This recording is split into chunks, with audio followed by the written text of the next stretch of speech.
En la T negativo y B negativo, vimos la que es causada por una mutación en la proteína quinasa de ADN, dependiente de ADN.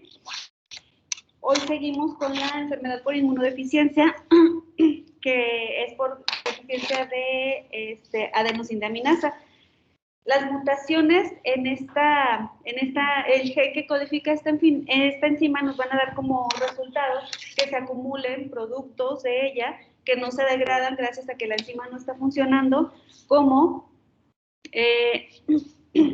la desoxiadenosina y la 2-metiladenosina. Estos metabolitos, pues, nos van a conducir ya sea de forma directa o de indirecta a la apoptosis de los timocitos y por lo tanto los linfocitos circulantes, y esta es la causa de la inmunodeficiencia por adenosindeaminasa. Luego viene otra inmunodeficiencia combinada grave con leucopenia, que se conoce como disgenesia reticular. Esta es, pues ya son de las menos frecuentes. Aquí hay una falta total de linfocitos y granulocitos, y esto pues tanto en la sangre periférica como en la médula ósea, y pues aquí se han identificado que hay mutaciones en el gen de la adenilato quinasa como los causantes de esta inmunodeficiencia.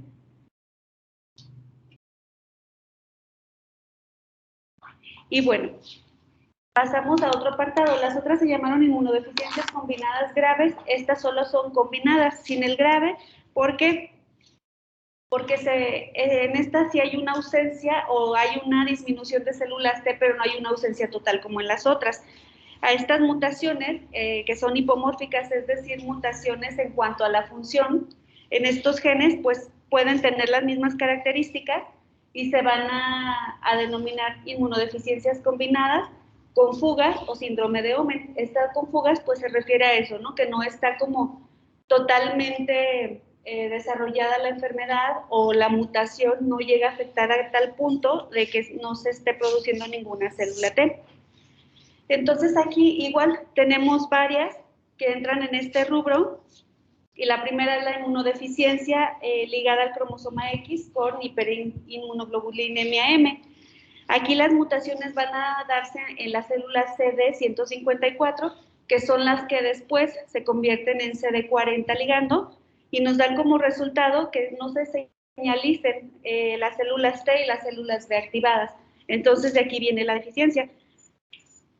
Hay otro que se parece mucho, es un síndrome de hiperinmunoglobulinemia M, pero en vez de estar ligado al cromosoma X, este va a ser autosómico recesivo. Es decir, hay una mutación en otro de los genes que no son el par 23, que es los cromosomas sexuales. En cualquier otro de los 22 genes es cuando le llamamos autosómico. Y esta es la diferencia. Tenemos hiper-IgM tanto en los ligadas al cromosoma X como autosómicas recesivas. Y esta que ya es por autosómica recesiva, ahora sí afecta directamente al CD40. Cuando no hay el CD40 en las células T, recuerden que pues no van a activar, no se va a dar la activación de las células B y el cambio de isotipo. Luego tenemos una deficiencia específica en CD8 que está relacionada con una mutación en este gen.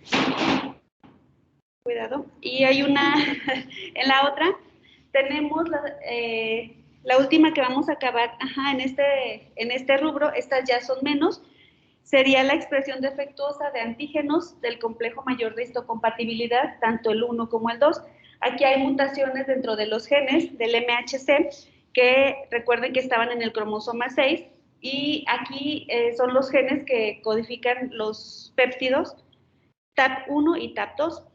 Si este ensamblaje no puede completarse debido a que no está el antígeno peptídico por la mutación en el gen, el complejo MHC de clase 1 se destruye en el citoplasma. Algo similar pasa en el de tipo 2, pero ya no quise ahondar, nada más es para que veamos que hay una mutación dentro del cromosoma 6 que involucra ciertas cadenas peptídicas y por eso no se llegan a producir los complejos de histocompatibilidad. Hasta aquí terminamos. Todo eso fue del grupo 1 de la clasificación de la tabla, que son 9 grupos de inmunodeficiencias primarias. Ahora el grupo 2 Son inmunodeficiencias combinadas sindrómicas, es decir, aquí ya no está tan aislado, sino que ya hablamos de enfermedades o síndromes que involucran ya más definidos ciertas características y hay una mejor descripción de ellos. Vamos a tener aquí la inmunodeficiencia con trombocitopenia y eczema, que se conoce como el síndrome de Wiskott-Aldrich, el síndrome de ataxia-telangiectasia, una hipoplasia tímica, que se conoce como síndrome de DiGeorge, displasias inmunoóseas, que son hipoplasia cartílago-pelo. Entonces aquí vamos ya a desarrollarlo de manera diferente, ya no lo estamos poniendo como una tabla, lo vamos a poner como vamos a describir pues el síndrome un poco más a detalle. Este síndrome de Wiskott-Aldrich, nada más recuerden que siempre va a ser inmunodeficiencia con trombocitopenia y eczema, para que vayamos pensando ahora sí en las características clínicas que van a tener estos pacientes. Va a haber un eczema atópico. ¿A qué me refiero con un eczema atópico? Pues que estas enfermedades son en niños y se van a dar en localizaciones que no son muy comunes. ¿Ahora sí ya vieron dermatitis atópica en derma? ¿No? Ok, entonces la distribución de la dermatitis atópica, acuérdense que les dije que es diferente a diferentes edades, ¿no? En los niños lactantes va a ser en sus mejillas, principalmente en cara, cuello, pero en estos casos vamos a ver la dermatitis atópica en tronco, en extremidades, también en cara, por eso es un eczema atópico. Va a haber una púrpura trombocitopénica, por la misma definición del síndrome, va a haber megacariocitos, pero en apariencia van a ser plaquetas pequeñas defectuosas. Es decir, sí en la médula se van a estar produciendo megacariocitos, pero una vez que los analicemos en frotis, aparecen pequeñas plaquetas defectuosas. Susceptibilidad a infecciones, como todas estas, no se conoce la incidencia y la prevalencia, hay muy poquitos casos, pero se cree o se sabe que es muy rara. El gen mutado está en el XP1122 y 1123. Bueno, acuérdense que en esta enfermedad va a estar muy limitada la expresión de los linajes linfocíticos y megacariocitos, por eso va a haber la inmunodeficiencia y la trombocitopenia. El producto que nos da el gen mutado es una proteína rica en prolina que tiene 501 aminoácidos, que lo que pasa aquí carece de un dominio transmembrana hidrofóbico y se denominó de esta forma, proteína de Wiskott-Aldrich. Esta proteína va a estar interactuando con más de 20 proteínas diferentes. De aquí, pues, la consecuencia de que haya un daño, ¿no? Nos va a funcionar como adaptador de señalizaciones, participan modificaciones especializadas del citoesqueleto de actina en las células inmunitarias, entonces, pues no deja que se produzcan adecuadamente. Esta proteína se considera que es un factor de nucleación de actina. Esto facilita la adición de un solo monómero de actina, en el filamento existente, y esta modificación en condiciones normales pues es esencial para la motilidad celular. Cuando hay cambios en la forma celular y reorientación de ciertas ciertos receptores de la superficie celular, hace que sea fundamental para la sinapsis inmunológica. Entonces es muy importante esta proteína. Hay un número variado de mutaciones que nos pueden causar el síndrome de Wiskott-Aldrich. El sitio de mutación va a estar correlacionado con la gravedad. Esto no lo habíamos visto ni lo vamos a ver en las otras síndromes que veamos. Esta es la única que se caracteriza por eso, que de acuerdo a la mutación que sea, se va a presentar más grave o menos grave. La mutación pues nos va a hacer que haya susceptibilidad en la señalización que nos conduce a las modificaciones de actina, obviamente. Y bueno, ¿cuáles son las características clínicas? Muy importante, recuento de plaquetas menor a 70,000 y las plaquetas van a ser pequeñas. Van a llegarles todo el tiempo pacientes con trombocitopenia, pero a veces los rangos normales de plaquetas pues son de 150,000 a 450,000 o a 400,000, depende del laboratorio. Cuando llegan pacientes con trombocitopenia, generalmente llegan porque tienen, en lugar de 150,000, tienen 130,000, 120,000. Eso puede ser algo transitorio, sin relevancia clínica, puede ser por algún medicamento que estén tomando. Pero ya cuando hay trombocitopenias más marcadas, como en este caso menor a 70,000, pues hay que poner atención, ¿no? De que algo no está bien. En los laboratorios, las máquinas que recuentan las plaquetas normalmente nos excluyen las plaquetas de pequeño volumen. Entonces, artificialmente inflan el número de plaquetas. Entonces, siempre sospecharlo o en casos necesarios ya se piden estudios más especializados de las plaquetas, como un conteo plaquetario manual, se dice, para que sí nos cuenten todas y poder enterarnos bien qué está pasando. Y bueno, estos pacientes generalmente son en la infancia, es debido a la severidad de esto, es difícil que ya se aguanten hasta la edad adulta o que incluso lleguen hasta la edad adulta. Entonces, lo que les van a referir son sangrados de diferentes tipos, por ejemplo, incluso desde el cordón umbilical se presenta un sangrado que no cede desde que se corta el cordón umbilical. Puede ser cuando van al procedimiento de la circuncisión, que no paren de sangrar, que empiecen con diarrea sanguinolenta o hematomas excesivos en diferentes partes del cuerpo. Esto por la trombocitopenia, obviamente. La dermatitis atópica y las infecciones, igual que las otras que vimos del grupo 1, suelen desarrollarse en el primer año de vida. También puede presentarse con asma y otras enfermedades atópicas, rinitis, alergia a alimentos, alergia a medicamentos. Y en los pacientes jóvenes, las afecciones que ya se consideran infecciosas suelen ser producidas por neumococos y otras bacterias encapsuladas que después de esto, por la inmunodeficiencia, nos dan lugar a otitis media, neumonía, meningitis y sepsis. Bueno, más tarde, ya que se empiezan a infectar de estas cosas, vienen más infecciones que ahora sí son las consideradas oportunistas, que acuérdense que oportunistas es porque no te dan en condiciones normales, tienes que tener algún problema de inmunológico, de inmunodeficiencia, ya sea primaria, ya sea secundaria, para que a alguien como nosotros nos llegue a dar una neumonía por neumocistis jirovecii, para que nos pueda dar herpes virus, y estas en estos pacientes pueden volverse más problemáticas, ¿vale? Las citopenias autoinmunes pues van a ser más comunes en aquellos que viven más allá de la infancia, es decir, citopenias causadas por autodestrucción de leucocitos, de linfocitos, de eritrocitos, a eso se refiere. También en estos pacientes se da mucho la vasculitis, en estos pacientes con este síndrome. La supervivencia,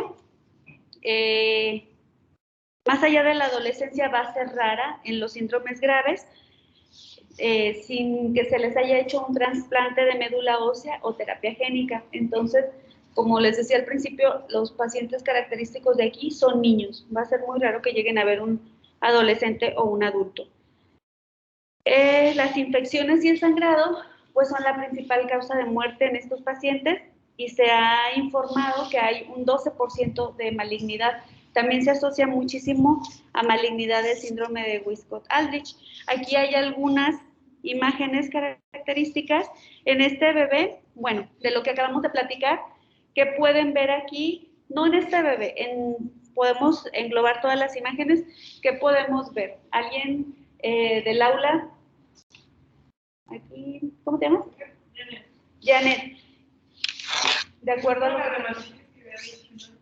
El eczema, ¿qué más? Pero bueno, acuérdate que es atípico porque no está solo en las mejillas, está distribuido en otras partes del cuerpo. Está en pies, aquí sí están sus mejillas, aquí está en tronco, pues aquí está generalizado, ¿no? ¿Qué más podemos observar aquí? Petequias, exactamente. Estos, de hecho, aquí se confunde un poco con el eczema o la dermatitis atópica, pero este bebé, aparte de la dermatitis, tiene petequias y aquí pues son mucho más notorias. Son puntilleos de color rojo, que son las petequias, y en este bebé que vemos aquí tiene un hematoma en este ojito, ¿sí? un eczema bastante severo en este caso. Vean la piel, vean labios, vean brazos. Entonces, para sospechar en un Wiskott-Aldrich en un paciente que llegue con una eczema o dermatitis atópica de localización atípica, que tenga recuento plaquetario bajo, que tenga infecciones repetidas, que tenga sangrados. Y bueno, ¿cómo vamos a hacer el diagnóstico? Las respuestas inmunes alteradas, ¿cómo vamos a evaluar? Pues van a estar las respuestas humorales alteradas a los antígenos polisacáridos. Los títulos de los anticuerpos contra los antígenos proteicos van a estar disminuyendo con el tiempo y para montar una respuesta secundaria definitivamente no va a dar el sistema inmune de estos niños. Las concentraciones de inmunoglobulina, sin embargo, van a ser variables porque hay un aumento del hipercatabolismo. Entonces, generalmente se llega a ver la IgM sérica baja, IgA e Ig elevadas, y la IgG ya sea normal o baja. Aquí que estoy hablando de las inmunoglobulinas, ayer se me olvidó decirles en el examen, en la parte de inmunoglobulinas, es una retroalimentación que les quería dar, en la parte que venía a poner las inmunoglobulinas, como había varias respuestas a una misma pregunta o a un mismo enunciado, fue un poco la calificación, pues me pareció injusto que yo les pusiera, si pusieron 3, ¿no? Y de esas 3 había 2 bien y una mal, pues me pareció injusto ponérselas mal. Entonces, casi todo el mundo sacó todos los puntos ahí, pero hubo muchos que pusieron, los hubiera contado para decirles cuántos, pero sí hubo muchos que pusieron que la primera inmunoglobulina que se produce en el organismo era la IgA. Entonces, ahí sí, cuidado, porque acuérdense que les dije que esa es pregunta de alergo, pregunta de pediatría, pregunta de examen nacional de residencias médicas, entonces esa sí no se les puede ir porque es básica. Si quieren, todavía tienen los exámenes a la mano, ¿no? Ustedes tienen acceso a ellos si se meten a Teams.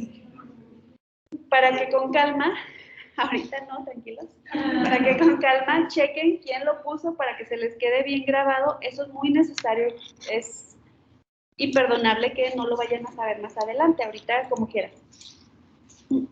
Bueno, continuando con el Wiskott-Aldrich, bueno, tenemos que los porcentajes de células T que son portadoras de CD3, CD4 y CD8 se van a reducir moderadamente y aquí, a diferencia de las otras del grupo 1 de inmunodeficiencias primarias, nos aumentan las células NK. Las respuestas de los linfocitos a los componentes mitógenos están moderadamente deprimidas, al igual que la función citolítica de las NK. Por eso es que tienen mayor incidencia de neoplasias, porque no hacen su función citolítica las NK y pues dejan que entren las células tumorales o que se desarrollen. ¿Cuál va a ser el tratamiento de estos niños? Como les decía, trasplantes de médula ósea de donantes compatibles, ya sea relacionados o no relacionados. La terapia génica está en duda porque ya se ha intentado en algunos pacientes, en algunos les fue bien, pero es decir, es introducir genes normales para que se codifiquen adecuadamente las proteínas, pero vieron que en otros pacientes igualmente aumentó la incidencia de neoplasias, por eso cancelaron y están viendo nuevamente si van a introducir o no la terapia génica. Y como les decía, la causa más común de muertes en estos pacientes es la neoplasia maligna linforeticular, que es inducida por Epstein-Barr. Se ha planteado la hipótesis de que las lesiones se deben en parte a una deficiencia de la función citolítica de las células NK y esta pues se considera que si tenemos este problema podríamos restaurarlo parcialmente con terapia de interleucina 2, pero todavía no es nada concreto, todo es experimental. Entonces el tratamiento de elección y más probado, pues el trasplante como en las demás. Se acabó Wiskott-Aldrich. Continuamos al síndrome de ataxia telangiectasia. Este síndrome, igual acuérdense, pertenece al grupo 2 de las inmunodeficiencias primarias. Este va a ser un síndrome de inmunodeficiencia complejo que tiene alteraciones diversas. Este Tiene alteraciones tanto cutáneas, endocrinológicas, neurológicas, hepáticas. Este suele ser todavía, si los otros ya nos parecían graves, pues este suele cursar con mayor gravedad y también tiene un patrón autosómico recesivo. Al igual que Wiskott-Aldrich, se desconocen la incidencia y prevalencia. Y bueno, se ha visto que el gen mutado es el ATM. Entonces, este ATM nos codifica a la fosfatidilinositol 3 quinasa. Esta enzima es encargada de muchas funciones, entre ellas la traducción de señales y el transporte de la glucosa, la transducción de señales mitogénicas, la recombinación metabólica, el control celular, y así también en estos casos, pues, reparación defectuosa de ADN cuando lo hay y de anomalías cromosómicas. Entonces, en más del 50% de estos casos, las rupturas cromosómicas nos van a involucrar genes que involucran, que codifican el receptor de las células T en el cromosoma 7 y las cadenas pesadas de inmunoglobulinas en el cromosoma 14. Pero esta enzima en la ataxia telangiectasia tiene un papel clave. Y bueno, ¿cuáles son las características clínicas? Acuérdense que dijimos neurológicas, endocrinológicas, hepáticas, cutáneas. ¿Pero por qué se llama ataxia telangiectasia? Porque las más características o las más predominantes son ataxia cerebelosa progresiva. Ya vieron eso en neuro, ¿verdad? También telangiectasias oculocutáneas. ¿Alguien que se acuerde qué son las telangiectasias?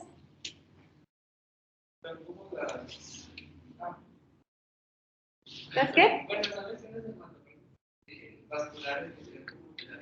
Como arañitas vasculares. Ahorita las vamos a ver igualmente.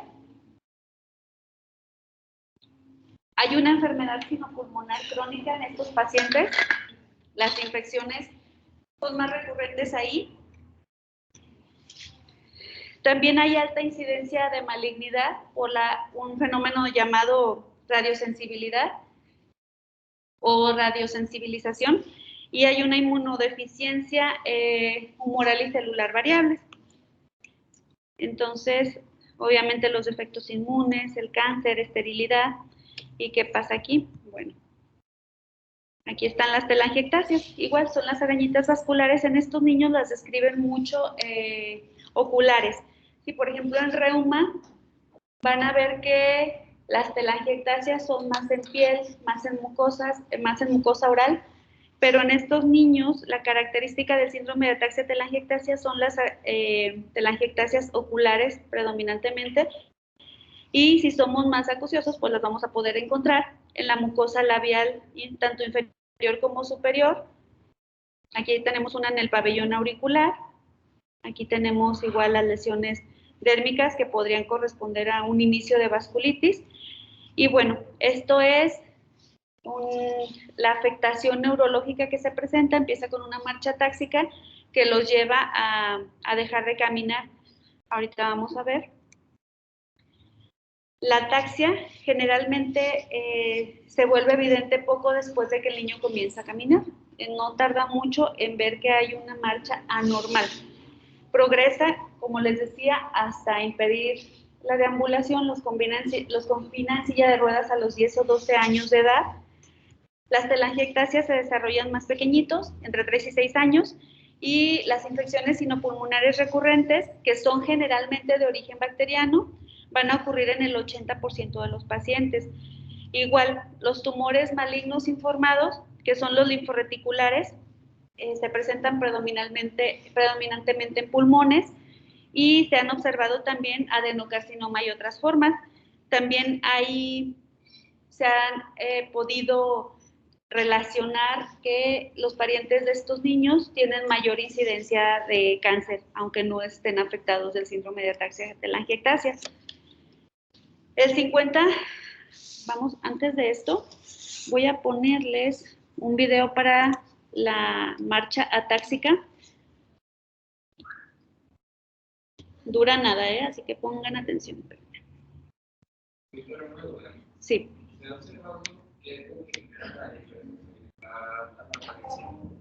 Pues hay muchos factores que influyen para esta hipersensibilidad a la radiación. Se supone que los rayos UV hacen modificaciones en el ADN, destruyen cadenas de ADN y ese polvo, por así decirlo, esos residuos de ADN son los que son creadores de malignidad, porque incide directamente en el ADN.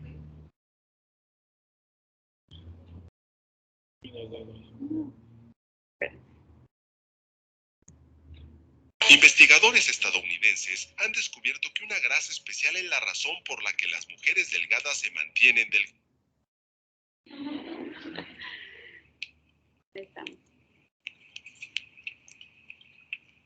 Es como una marcha, tipo, se le puede conocer en estrella. Esta es la ataxia cerebelosa, es como van a ver a los niños. Vamos a ponerla otra vez. Acá la ponen de una manera más exagerada en este video. Para acá.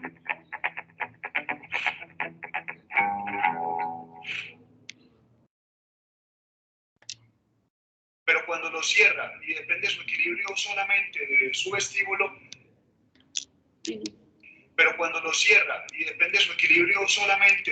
vestíbulo, él pierde la coordinación y su equilibrio, dibujando una estrella en el piso con su caminar. Vamos a ver cómo es. Obviamente esta está muy exagerada para que notemos cómo podría ser, pero la otra era más real.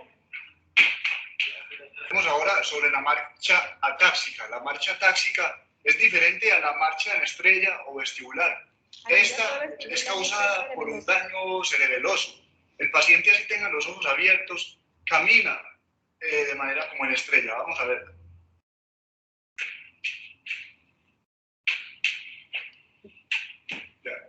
Este fue el video de marchas, espero que les haya gustado.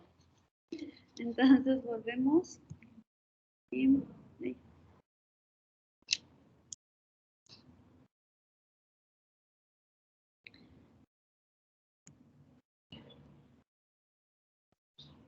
Bueno, entonces espero que ya no se les olvide la marcha atáxica ni las telangiectasias, ¿sí?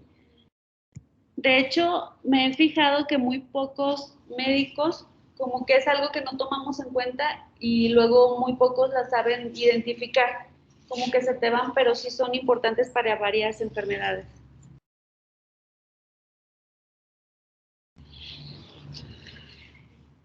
Entonces, el 50 a 80% va a tener deficiencia selectiva de IgA, concentraciones de IgE bajas, IgM normal, pero viene de bajo peso molecular. La IgG está disminuida o normal, como en todas las otras, las respuestas de linfocitos T y B deprimidas, pero moderadamente. Un timo hipoplásico, también acuérdense que dijimos que es característico de estas, todas tienen timo hipoplásico y la sensibilidad a la radiación, como platicamos. El tratamiento de esta enfermedad y pronóstico, pues no se ha encontrado todavía, desgraciadamente, un tratamiento definitivo satisfactorio y estos pacientes tienen un pronóstico más malo debido a las condiciones neurológicas, como ya vieron, pues pierden la autonomía. Las causas más comunes de muerte en ellos son la enfermedad linforreticular y la enfermedad neurológica progresiva, con las complicaciones que ello conlleva. Hay pocos pacientes que sí han llegado a la edad adulta. El otro síndrome que vamos a ver hoy es el síndrome de DiGeorge.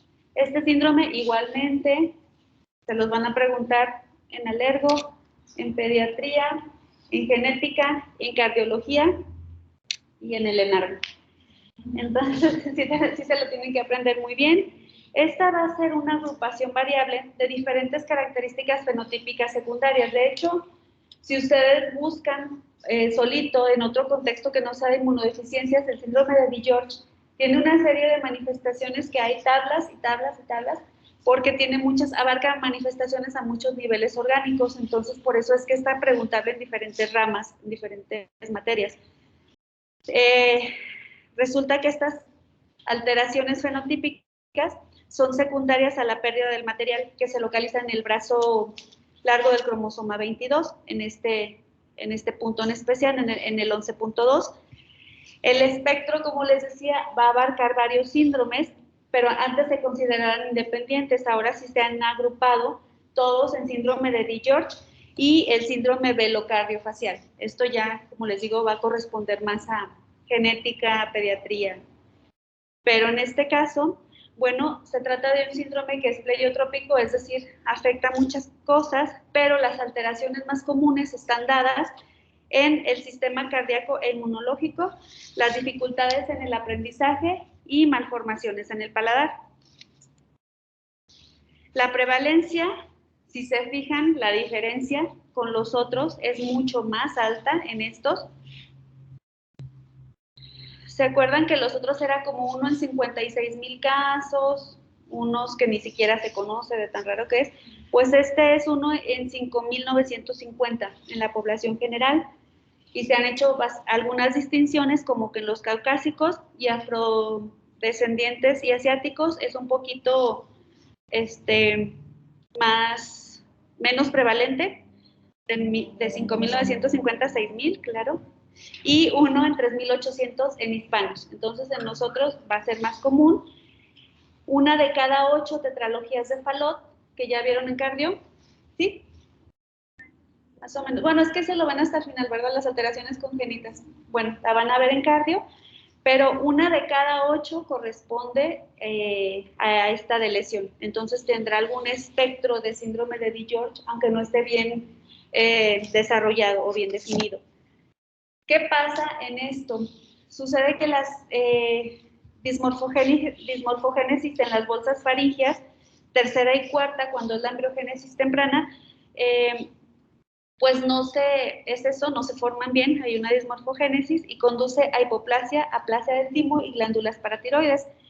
Entonces, hay muchos pacientes que van a tener microdelesiones en estas secuencias de ADN específicas, que se conoce como la región cromosómica de DiGeorge, donde se han identificado varios genes candidatos, pero el factor de transcripción de BX1 se puede mutar de forma aislada y recrear el síndrome. Dentro de esta región crítica de DiGeorge, entonces acuérdense, el TBX1, yo creo que sí se los van a llegar a preguntar, yo no, pero es el mayor contribuyente del fenotipo.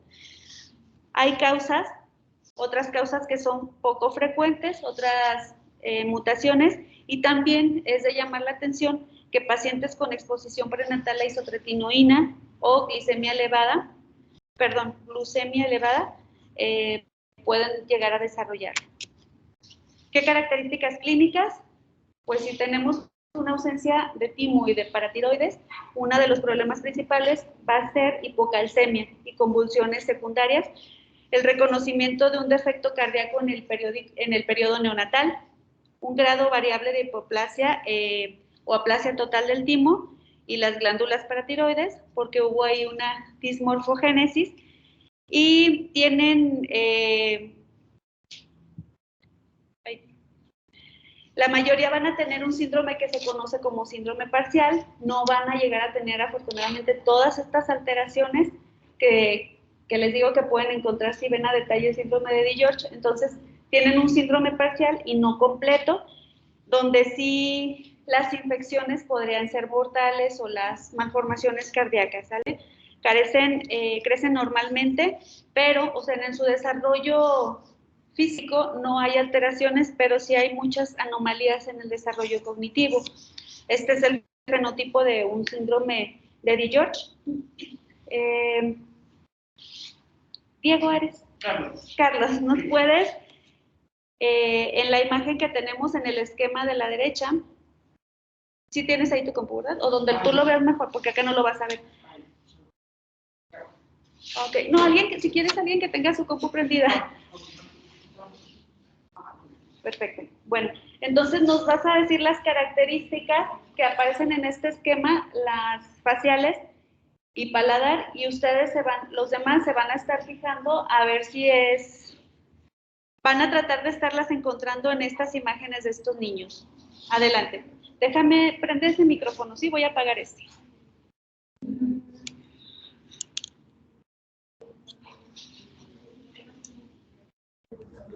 Bueno, igual en la imagen se ve fuerte. Sí, En la imagen se ve como el niño tiene una malformación en la oreja. También se ve una implantación baja. También se ve una ptosis. Vienen escritas. Ok.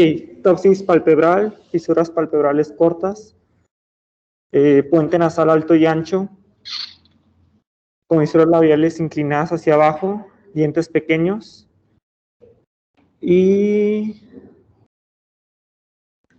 ojos separados. Ojos separados. También tiene estrabismo, craniosynostosis. ¿Y el paladar? Aquí no vamos a ver el paladar, pero que pongan atención. ¿Qué hay en paladar? Hay paladar hendido. Y también puede ser labio hendido. Labio y paladar hendido. Úvula blanda. Úvula bífida. Bífida, Y paladar hendido submucoso. Listo, gracias. Bueno, espero que también en casa hayan reconocido las características, el puente nasal ancho, el hipertelorismo, es decir, la separación entre los ojos, la implantación baja de orejas y en algunos casos, además, pues con malformación en la anatomía normal, la comisura labial hacia abajo, los dientes pequeños y pues a estos bebés no les podemos ver el paladar, pero pueden tener una de las diferentes alteraciones como una úvula bífida, como un paladar hendido o un paladar y labio hendidos. ¿Vale? La craniosynostosis también es muy característica de ellos y de eso nos habla el síndrome de DiGeorge. Bueno, ¿cómo los vamos a evaluar? Estos niños tienen linfopenia leve porque les decía la mayoría son síndromes incompletos. Hay reducciones variables, por lo tanto en las poblaciones de células T que resultan en un aumento relativo en la proporción hacia células B.